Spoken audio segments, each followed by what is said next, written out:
DCC bank ಚುನಾವಣೆ ಮಲ್ಲಣ್ಣ ಯಾದವಾಡ್ ವಿರುದ್ಧ ಢವಣ. ಗೆಲುವು ನಮ್ಮದೇ ಶಾಸಕ ಬಾಲಚಂದ್ರ ಜಾರಕಿಹೊಳಿ.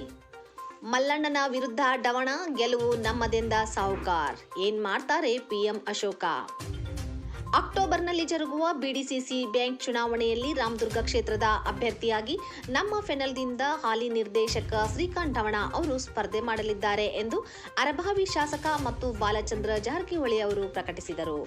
ಸಭೆಯಲ್ಲಿ ಪಾಲ್ಗೊಂಡು ಮಾತನಾಡಿದ ಅವರು, ಢವಣ ಅವರೇ ಮತ್ತೊಂದು ಬಾರಿ ಚುನಾವಣೆಗೆ ಸ್ಪರ್ಧೆ ಮಾಡಲಿದ್ದು ಹೆಚ್ಚಿನ ಬಹುಮತದಿಂದ ಆರಿಸಿ ತರುವಂತೆ ಮತದಾರರಿಗೆ ಮನವಿ ಮಾಡಿದರು. ಬಿಡಿಸಿಸಿ ಬ್ಯಾಂಕ್ ಚುನಾವಣಾ ಪ್ರಚಾರಕ್ಕೂ ಮುನ್ನ ರಾಮದುರ್ಗ ತಾಲೂಕಿನ ಅಭ್ಯರ್ಥಿ ಆಯ್ಕೆ ವಿಚಾರವಾಗಿ ಮಾಜಿ ಶಾಸಕ ಮಹದೇವಪ್ಪ ಯಾದವಾಡ್ ಸೇರಿದಂತೆ ಅನೇಕ ಗಣ್ಯರ ಅಭಿಪ್ರಾಯ ಕೇಳಲಾಗಿತ್ತು. ಸುಮಾರು 3 ಬಾರಿ ನಿಯೋಜಿತ ಸಭೆಯನ್ನು ಮುಂದೂಡಿದರು. ಮಹದೇವಪ್ಪ ಯಾದವಾಡ್ ಮತ್ತು ಧನಲಕ್ಷ್ಮಿ ಸಹಕಾರಿ ಸಕ್ಕರೆ ಕಾರ್ಖಾನೆ ಅಧ್ಯಕ್ಷ ಮಲ್ಲಣ್ಣ ಯಾದವಾಡ್ ಅವರನ್ನು ಸಂಪರ್ಕಿಸಿದರೂ ಅಭ್ಯರ್ಥಿಗಳ ಆಯ್ಕೆಯಲ್ಲಿ ಯಾವುದೇ ಸ್ಪಷ್ಟ ನಿರ್ಧಾರ ಹೇಳಲಿಲ್ಲ ಎಂದರು.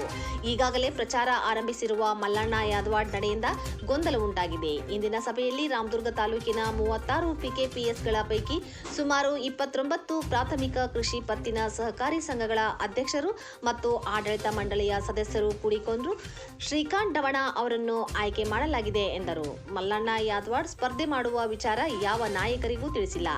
ಏಕಪಕ್ಷೀಯ ನಿರ್ಧಾರ ತೆಗೆದುಕೊಂಡಿದ್ದಾರೆ. ನಮ್ಮ ಅಭ್ಯರ್ಥಿ ಆಯ್ಕೆಯಲ್ಲಿ ಯಾವುದೇ ಬದಲಾವಣೆ ಇಲ್ಲ. ಢವಣ ಅವರೇ ಅಧಿಕೃತ ಅಭ್ಯರ್ಥಿಯಾಗಿದ್ದು ಈ ಸಂಬಂಧ ಯಾದವಾಡ್ ಸಹೋದರರೊಂದಿಗೆ ಮಾತುಕತೆಗೆ ಸಿದ್ಧರಿರುವುದಾಗಿ ಶಾಸಕ ಬಾಲಚಂದ್ರ ಜಾರಕಿಹೊಳಿ ಅವರು ಸ್ಪಷ್ಟಪಡಿಸಿದರು. ಆಯ್ತಂತೆ ನಾವು ರಿಪೋರ್ಟ್ ತಗೊಂಡು ಎಲ್ಲ ವಿಚಾರ ಅಂದಾಗ ನಮ್ಮ ಜನರಲ್ ಬಾಡಿ ಮೀಟಿಂಗ್ ಇತ್ತು, ಡಿಸಿಷನ್ ಆಗಿದೆ. ತಾವು ಎಲ್ಲ ಪಾರ್ಲಿಮೆಂಟ್ ಬಂದಿದ್ರಿ. ಬಂದಾಗ ನಾವೆಲ್ಲರೂ ಫಂಕ್ಷನ್ ಮುಗಿಸಿ ಬೇರೆ ಕಡೆ ಕಾರ್ಯಕ್ರಮ ಹೋಗುದಿತ್ತು. ಹೊಂಟು ಮಲ್ಲಣ್ಣ ಯಾದವಾಡ್ ಪತ್ರಿಕೆದವ್ರ ಜೊತೆ ಮಾತಾಡ್ಕೊಂತ ಅವ್ರು ಏನ್ ಹೇಳಿದ್ರಂದ್ರ, ಇಲ್ಲ ನಾನು ಆಕಾಂಕ್ಷಿ ಇರ್ತು ಗೆಲ್ಲುವ ಪ್ರಯತ್ನ ಮಾಡ್ತಂತ ಎಲ್ಲರೂ ಹಾಕಿದ್ದೆ, ನೀವು ಯಾರಿಗೆ ಗೆಲ್ಲಬೇಡ ಅಂತ ಹೇಳಕ್ ನಾವು ಯಾರೂ ಅಲ್ಲ, ಬೇಕಾದ್ರೂ ನಿಲ್ಬೋದು. ಅವಾಗ ಏನ್ ಹೇಳಿದ್ರ, ನಾನು ಆಕಾಂಕ್ಷಿ ಎಲ್ಲ ಹಿರಿಯ ಆಶೀರ್ವಾದ ಮಾಡಿದ್ರು, ನಾನು ಡಿಸಿಸಿ ನಿಲ್ತೇನೆ ಅಂತ ಡಿಕ್ಲೇರ್ ಮಾಡಿಬಿಟ್ರು ಅವ್ರು. ಮತ್ತೆ ನಾನು ಗೋಕಾಕ್ ಬಂದು ನೀವು ಅಭಿಪ್ರಾಯ ತಗೋರಿ ಅಂತ ಹೇಳಿದ್ರು, ಬೆಳಗಾವದಾಗ ಡಿಕ್ಲೇರ್ ಮಾಡ್ರು. ಹೀಗಾಗಿ ಮಂದಿಗೆಲ್ಲ ಬಹಳ ಕನ್ಫ್ಯೂಸ್ ಆಗೈತಂದ್ರ ಹೆಂಗಪ್ಪ ಏನಂತ. ಅದ ಮಲ್ಲಣ್ಣ ಯಾದವಾಡ್ ನಮ್ಮ ದುಡ್ಡೆಲ್ಲ ಬಂದು ಮಾತಾಡಿ ಹೀಗಂತೇಳಿ, ಯಾಕಂದ್ರೆ ನಿಲ್ತೇನೆ ಅನ್ನೋ ಆಸೆ ಇಲ್ಲ.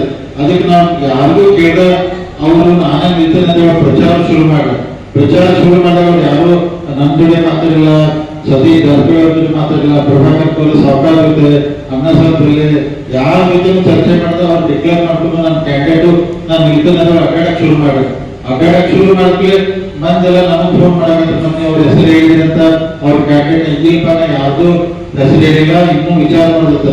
ಅದಕ್ಕೆ ಹಿಂಗ್ ಮಾಡೋದು ಕನ್ಫ್ಯೂಸ್ ಅವರೇ ಮಾಡ್ಕೊಂಡ್ರವ್ರು. ನಾನು ಒಟ್ಟ ಏನಿಲ್ಲ, ಅಕಸ್ಮಾತ್ ನಾನು ಅವಾಗ ಗುರುತಾಗಿ ಎಲ್ಲರೂ ಕೂಡ ಇಲ್ಲ ಹೆಂಗ್ ಹೇಳ್ತಾರೆ ಹಂಗೆ ಕ್ಯಾಂಡಿಡೇಟ್ ನಿರ್ಧಾರ ಮಾಡ್ಬಿಟ್ಟಿರ್ತಿದ್ವು. ಗಮನ ಎಲ್ಲಿ ತನಕ ನಾವು ಸ್ವಲ್ಪ ಪೆಂಡಿಂಗ್ ಇದೆ, ಯಾಕೋ ಕೂಡ ಅಭಿಪ್ರಾಯ ಹೆಂಗ್ ಬರತೈತಿ, ನೀವು ಸ್ವಲ್ಪ ಸುಮ್ಮನೆ ಅವ್ರು ಸುಮ್ಮನೆ ಇದ್ರೆ ಅವ್ರು ಇನ್ನೂ ವಿಚಾರ ಮಾಡಿದ್ರು ನಾವು ಕ್ಯಾಂಡಿಡೇಟ್ ಅನೌನ್ಸ್ ಮಾಡಬಾರ್ದಂತ. ಈಗ ಇವೆಲ್ಲ ನಮ್ಮ ಹೆಸರು ಹೇಳ್ಕೊಟ್ಟು ಹೋಗಿ ಮಂದಿ ಅನಿವಾರ್ಯ ಬಂದು ಬೇರೆ ನಮಗೆ ಹಾಗೆ ಇವತ್ತಿನ ಅನಿವಾರ್ಯ ಕರೆದು ಬಂದು ನಿಮ್ಗೆ ವಿಚಾರ ಮಾಡಿ ಕೇಳ್ಕೊಂಡು ಡಿಕ್ಲೇರ್ ಮಾಡುವಂತ ಪರಿಸ್ಥಿತಿ ನಿರ್ಮಾಣ ಬರ್ತದೆ. ಬಹಳ ಜನ ಕೆಲವು ಜನ ಯಾಕಂದ್ರೆ ಅವರು ನಮ್ಮವರ ನಮ್ಮ ಜೊತೆಗಿರ್ತಾರೆ, ಅವ್ರ ಜೊತೆ ಕೇಳಿ ತಾವೆಲ್ಲ ಚರ್ಚೆ ಮಾಡಂತಂದ್ರೆ ನಾವೆಲ್ಲರೂ ಬೇಕು. ಯಾಕಂದ್ರೆ ಇವತ್ತಿಗೇನು, ಯಾಕಂದ್ರೆ ನಾವು ಕ್ಯಾಂಡಿಡೇಟ್